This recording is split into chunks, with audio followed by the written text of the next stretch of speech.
जय हिंद दोस्तों। सिद्धार्थ भैया की इस वीडियो में आप सभी का हार्दिक स्वागत है। आज मेरे पास बहुत कुछ है बात करने के लिए। आज मेरे पास all India rank Shri Aditya Srivastava ji की मेंस की मार्क्स कॉपी है, फाइनल मार्कशीट है, मेरे पास इनकी प्रीलिम्स की मार्कशीट है, मेरे पास इनकी आंसर कॉपी है। सो आज डिटेल में इस वीडियो को देखिएगा और कहीं ना कहीं आपका एक मिथ भी ब्रेक होगा।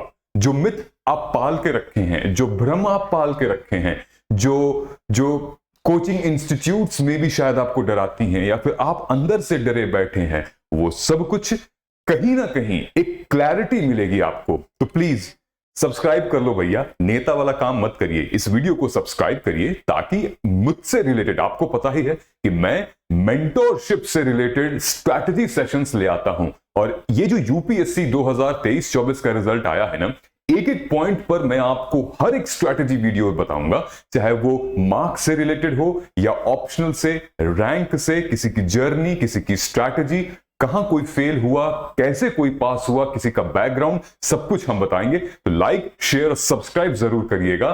चलिए जिक्र करते हैं all India rank 1 Aditya Srivastava ji के मार्क्स के बारे में। लेकिन दोस्तों उससे पहले मैं आपको बता दूं कि सोशल मीडिया पर स्क्रॉल करते करते मुझे इस ऐप के बारे में पता चला जिसका नाम है पाई जीपीटी। ये पाई जीपीटी कहा जा रहा है कि चैट जीपीटी से भी बहुत ज्यादा स्ट्रांग है, पावरफुल टूल है यूपीएससी एस्पिरेंट्स के लिए। ये एआई कॉन्वर्सेशनल चैटबॉट है, मतलब कि ये यूपीएससी के लेवल का आंसर्स और क्वेश्चंस जनरेट कर रहा है। लोगों ने कहा है कि भाई ये एडिटोरियल एनालिसिस सेकंड्स में करके देगा। अगर आप इस ऐप को डाउनलोड करते हैं और एडिटोरियल की आर्टिकल को अपलोड करते हैं तो आपको यहां पर मेंस, प्रीलिम्स आर्टिकल से 10 साल में क्या प्रीलिम्स, क्या मेंस के क्वेश्चन पूछे गए वो सब बता देगा भैया, समरी, एमसीक्यू सब बता देगा। तो मैं रेकमेंड करता हूं आपको इसको डाउनलोड कीजिए और यूज कीजिए। और कमेंट सेक्शन में आप जाएंगे तो इसका दे रखा है link app store, play store का। मैंने ये वीडियो लिया था, आप लोगों ने बहुत प्यार किया। रैंक 1 आदित्य श्रीवास्तव, हमने इनके बैकग्राउंड के बारे में बात किया था कि इनका बैकग्राउंड क्या है, इनकी बुक लिस्ट क्या है, इनकी स्ट्रैटेजी क्या है। तीसरे अटेम्प्ट में इनको आईएएस मिला, ये ऑलरेडी आईपीएस थे, ट्रेनिंग कर रहे थे। मैं वीडियो को एंड में लगा दूंगा ये वाली, ताकि आप इनकी जर्नी भी जान लें। बहुत ही अच्छी जर्नी है, बहुत इंटेलेक्चुअल है, जीनियस माइंड है इनका। ठीक है, अब जिक्र करते हैं आदित्य की प्रीलिम्स की मार्कशीट। ये जो मार्कशीट है वो 1 साल बाद आती है। हालांकि संसद में इस बात को भी खोला गया कि इस मार्कशीट को प्रीलिम्स के एग्जामिनेशन के 2-3 महीने बाद रिलीज कर दिया जाए ताकि बच्चे इसको देख के इंप्रूवमेंट ले आ सकें। सौभाग्य की बात यह है कि इस बार का यूपीएससी का जो रिजल्ट वो काफी पहले आ गया है, अप्रैल में, और एग्जाम जून में हो गया है। तो बच्चों के पास अब आपके पास टाइम मिल गया है। अब हम सीख क्या सकते हैं इनकी मार्कशीट से, ये देखिए। ये आदित्य श्रीवास्तव रैंक 1 है।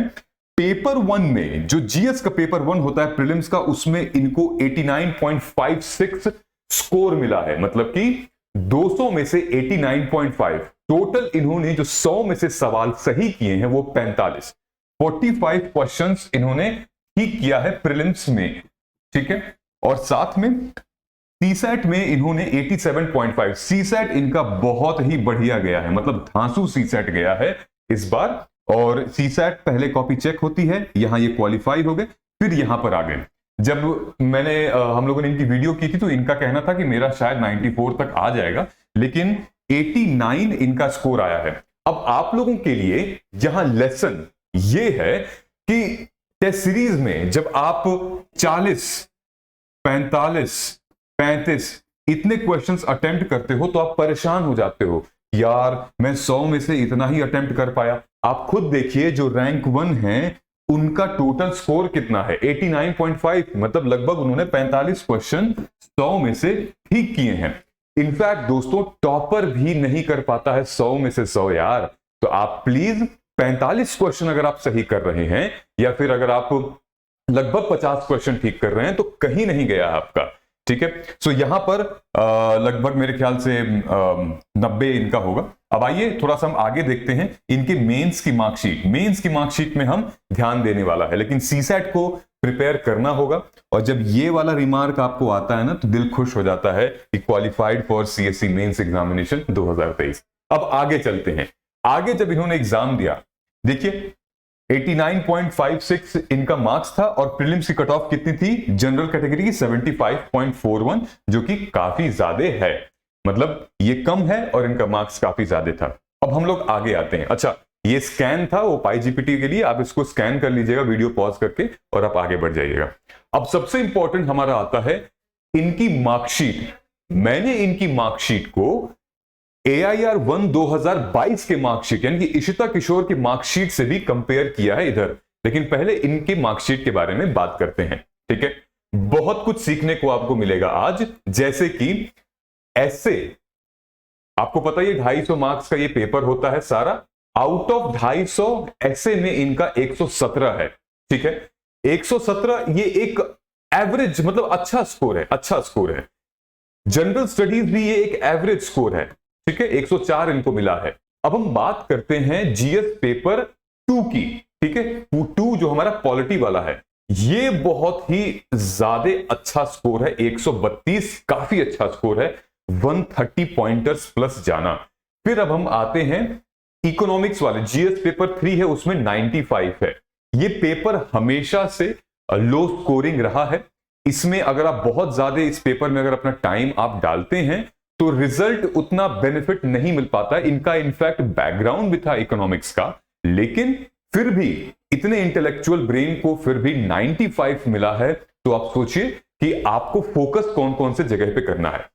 जनरल स्टडी जो पेपर 4 है एथिक्स का दोस्तों, सबसे ज्यादा तो इन्होंने 143 झंडे गाड़ दिए हैं। मतलब कि ये बियॉन्ड एवरेज है यार, मतलब one of the best score इनको मिला है।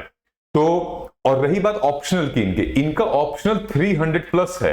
अगर हम मिला दें तो किसी भी एस्पिरेंट अगर अपने ऑप्शनल में 300 प्लस लेकर जा रहा है तो टॉप 50 में तो उसको रहना ही रहना है, क्योंकि मतलब अगर आपने ऑप्शनल के लिए इतना टाइम निकाल के तैयार कर लिया है फिर तो आप जनरल स्टडीज तो कर ही रहे होंगे। तो ऑप्शनल इन्होंने ध्यान कहां कहां दिया, इन्होंने जो फोकस एरिया इनका था, इनका फोकस एरिया जीएस पेपर 2 यानी कि पॉलिटी वाला, इनफैक्ट एथिक्स वाला जो पेपर 4 हम कहते हैं वो, और इनका ऑप्शनल, ये तीनों सब्जेक्ट मिला के एक अच्छा स्कोर इनको मिला है 899, 899 मेंस के पूरे मार्क्स इनको मिले हैं। और बढ़िया और क्या हो गया था कि इनको जो है इंटरव्यू में 200 मार्क्स मिले हैं। 200 मार्क्स भी कोई आम बात नहीं है। बहुत अच्छी पर्सनालिटी होनी चाहिए, बात करने का जरिया, बात करने का तरीका, वो कॉन्फिडेंस, वो पैशनेट आपको दिखना चाहिए, और इस तरीके से इनको 200 मार्क्स यहां मिलते हैं। अभी हम इशिता किशोर जी के साथ भी इनका कंपेयर करते हैं और टोटल बन जाता है इनका 199। तो आप देख रहे हैं ब्रेकअप हमने किस तरीके से दिया है। इसी तरीके से अगर आप भी, आपका जो मेंस में जो आपका स्ट्रॉन्ग पार्ट है ना, उसको आप आंसर राइटिंग में बहुत मदद करिएगा, खूब लिखिएगा, प्रैक्टिस करिएगा। इनकी कॉपी भी मैं दिखाता हूं, किसको किसको इनकी आंसर कॉपी शीट चाहिए मुझे बता दीजिए। मेरे पास इनकी विजन आईएएस की कॉपी पड़ी हुई है, मैं आपको टेलीग्राम पे डाल देता हूं। अब हम कंपेयर कर लेते हैं इनकी मार्कशीट और इशिता किशोर जी की मार्कशीट को। अब इनका तो आपने देख ही लिया है। कंपैरिजन में दोस्तों यहां पर बात आ रही है, इशिता किशोर जी 2022 की रैंक 1 टॉपर थी, इनका 1099 टोटल स्कोर है, इशिता किशोर का 1094 टोटल स्कोर है। ठीक है, इन दोनों ने अपने ऑप्शनल में अच्छे 300 प्लस स्कोर किया है। देख रहे हो, टॉपर बनना है तो ऑप्शनल में 300 प्लस आपको जाना ही पड़ेगा। ठीक है, इनका ऑप्शन इलेक्ट्रिकल इंजीनियर थी, इनका ऑप्शन PSIR था। ठीक है, अब आप देखिए कि ऐसे में 117 इनको मिला था आदित्य को, वहीं पे इशिता को 137, ऑसम स्कोर है, बहुत अच्छा स्कोर है। वहीं GS1 में जो हिस्ट्री है, ज्योग्राफी है 121, वहां पर जो जनरल स्टडीज है आदित्य को 104। तो ये जो पहला 2 है इसमें आदित्य का एवरेज स्कोर था, वहीं पे बाकी के ये 2 हैं इनका था क्या, अच्छा कमांड था। लेकिन बाकी के जो इनके हैं, जैसे पेपर 3 हो गया, पेपर 3 भी काफी अच्छा था इशिता किशोर का, लेकिन बाकी के जो हैं जैसे पेपर 3 हो गया इकोनॉमिक्स वाला और एथिक्स हो गया 112। ठीक है, तो इनका जो मेन फोकस जो लग रहा था वो क्या था, मेन फोकस था एक तो भैया ऐसे, दूसरा है ऑप्शनल, और आप तीसरा लगा सकते हैं पेपर 2 जो कि पॉलिटी वाला था। ठीक है, तो तीन ऐसे कोर, मतलब कि 1000 तो यहीं से बन जाते हैं और यही 1000 में से इनको मैक्सिमम मिला हुआ है। ठीक है, 250 का ये और 500 का ऑप्शनल। तो समझ में आ रहा है कि आपको कहां कहां फोकस करना है। देखिए इनका भी 88 मार्क्स था, जो पेपर 3 है एग्रीकल्चर वाला, इकोनॉमिक्स वाला, है ना, इनका 95 है। इनका इंटरव्यू में 193 था और इनका 200 नंबर था। ठीक है, 1094। सो कहने का मतलब यह है मेंस के पर्सपेक्टिव से वो टॉप 3 सब्जेक्ट्स आप कौन से ले रहे हैं, ऐसा नहीं है कि टॉप 3 के अलावा आप बिल्कुल पढ़ाई नहीं करेंगे, लेकिन हर एक एस्पिरेंट का एक वीक और एक स्ट्रॉन्ग एरिया होता है, जो स्वॉट एनालिसिस होता है, वो आपको निकालना पड़ेगा। कि कोई भी ऐसा एस्पिरेंट नहीं है जो कि सबको 100 मिला है या 120 मिला है। वो कहीं ना कहीं उतार चढ़ाव रहता है। वो हम कहीं ना कहीं एक्सपीरियंस्ड अच्छा लिखते हैं, किसी को आईआर में अच्छी नॉलेज है, किसी को हिस्ट्री में है, किसी को पॉलिटी में है, किसी को एथिक्स में है। तो आपको फ्रेम करना पड़ेगा। ठीक है, तो आप बैठ के आज विचार कीजिएगा कि आपका वो स्ट्रॉन्ग एरिया कौन सा है जहां पर आप उन 3 सब्जेक्ट्स में एकदम 4 देना चाहते हैं, मतलब बियॉन्ड एवरेज चले गए। ठीक है, तो ये था इस पर्सपेक्टिव में। अब हम थोड़ा सा इनके आंसर पे आते हैं। आंसर, अच्छा, ये अगेन PyGPT का है, ये मैं इसलिए कह रहा हूं क्योंकि मुझे बहुत अच्छा लगा है और आप प्लीज इसको डाउनलोड कीजिएगा, क्योंकि ये जितनी भी रिसर्च मैंने की है वो PyGPT की वजह से भी की है।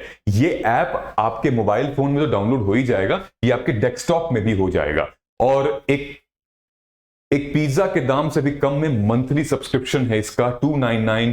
फिर जो लर्नर्स हैं, एस्पिरेंट्स और स्टूडेंट्स के लिए 90 दिन की वैलिडिटी के साथ 699 में आप इसको सब्सक्राइब कर सकते हैं। और अगर आप एडुकेटर हैं तो फिर आप तो क्रिएटर वाला जो है उसको मैं रेकमेंड करूंगा, उसको आप लीजिएगा।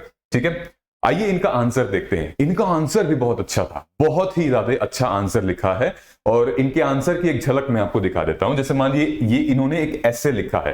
ठीक है, ऐसे में a mind all logic is like a knife all blade, it makes the hand bleed that use it. ठीक है, कोरो तर्कपूर्ण मन उस चाकू के समान है जिसमें केवल फलक ही फलक हैं, वह प्रयोग करने वाले हाथों को ही लहूलुहान कर देता है। और उस पे उन्होंने एक आंसर लिखा और शुरुआत में ही इन्होंने एक कोट लिख दिया, a mind all logic is like a knife all blade, it makes hand bleed that use it. ये डबल इन्वर्टेड कॉमा लिख दिया। फिर उन्होंने बोला कि in the 1940s world war II was at its peak. During such challenging time, country and specifically a person had brilliant idea of the Manhattan Project, Hiroshima and Nagasaki. तो substantiate कर रहे हैं ये, मतलब ये कहानी एक तरीके से एग्जाम्पल के तौर पे इन्होंने शुरू किया है अपने पॉइंट को लिखना। अब मैं इनको आपको एक और क्वेश्चन क्वेरी दिखाता हूं। वो थी विजन IAS की, जो इनकी हमने वो कॉपी निकाली थी। तो अच्छा, ये PDF है। ठीक है, तो ये इनका विजन IAS का ये है, तो मैं आपको दिखा देता हूं। सवाल पूछा गया है, traditional theatre forms of Bharat reflects the ideal and emotion of society and individuals roles in the community. Example के साथ बताइए। तो इन्होंने बताया कि भाई रामलीला हो गया, कृष्ण लीला हो गया, रामायण हो गया, इस तरीके से ये हमारे जो है वो कल्चर का एक पार्ट बना करते थे और हाईलाइट किया है इन चीजों को, बहुत कम शब्दों में हाईलाइट किया है। और साथ ही में ये बोला है कि रामलीला और ये जो है वो यूनेस्को इंटेंजिबल लिस्ट में आती है। ठीक है, एरो के थ्रू इन्होंने राजसिक, तामसिक, सात्विक को इमोशंस के थ्रू दिखाया है। ठीक है, बहुत लोग कहते थे ना कि हर पूरा अंडरलाइन कर दो आंसर में, देखो कहां किया है अंडरलाइन। ठीक है, इंपॉर्टेंट पॉइंट्स को अंडरलाइन किया है ताकि जो एग्जामिनर है उसका इंपॉर्टेंट कीवर्ड पे ध्यान जाए, ना कि पूरा ही अंडरलाइन कर दो। ठीक है, जैसे एक सवाल था यहां पर, सांची स्तूपा मतलब एक डिटेल अकाउंट बताना था उसके हिस्टोरिकल और आर्कियोलॉजिकल आर्किटेक्चर इंपॉर्टेंस के ऊपर। तो इन्होंने सांची स्तूपा का बाहरी वाला डोम बना दिया है। ठीक है, कि ये मेधी है, ये अंध है, ये छतरी है और ये सांची स्तूपा है। तो अब ड्राइंग एकदम UI UX वाली ड्राइंग, ग्राफिक डिजाइनर वाली ड्राइंग नहीं चाहिए इसमें ये चाहिए ताकि एग्जामिनर समझ में आ जाए उसको। ठीक है, अब इसके थ्रू अब देखिए यहां पे इन्होंने भी तुरंत हाईलाइट कर दिया, क्षत्रिय सिग्निफाइज बुद्धा धर्म संघ 3 ज्वेल्स। ठीक है, inspiration of future architecture. So pattern आप देख रहे हो किस तरीके का आंसर, इसको आप जरूर ये देखिए, प्राइड ऑफ जापानीज, फैक्टर्स फट फट फट फट यहां डाल दिए हैं। तो कोई एक सेट पैटर्न नहीं है, बस आप अपनी बातें रख कैसे रहे हैं सामने वाले को, क्या सामने वाले को समझ में आ रहा है, आपकी मार्कशीट उसके मार्कशीट से कितनी अलग है। इनको इतना लिखने के लिए बहुत लिखना पड़ा होगा, काफी लिखना पड़ा होगा, बहुत ज्यादा टेस्ट सीरीज, ये टेस्ट सीरीज लखनऊ सेंटर की है, खूब लिखना पड़ा होगा। आप डाउनलोड कर लीजिएगा, डिस्क्रिप्शन बॉक्स में लिंक मैं दे दूंगा आपको, है ना। तो आई थिंक सेशन अगर आपको अच्छा लगा होगा तो प्लीज सब्सक्राइब कर लीजिएगा, और हम लोग मिलते हैं अपने अलग वीडियो में। और भी अगर कोई सेशंस किसी टॉपिक पे अगर आपको चाहिए तो प्लीज कमेंट करके मुझे बता दीजिए। मिलते हैं अगले वीडियो में, तब तक नमस्कार, जय हिंद, जय भारत।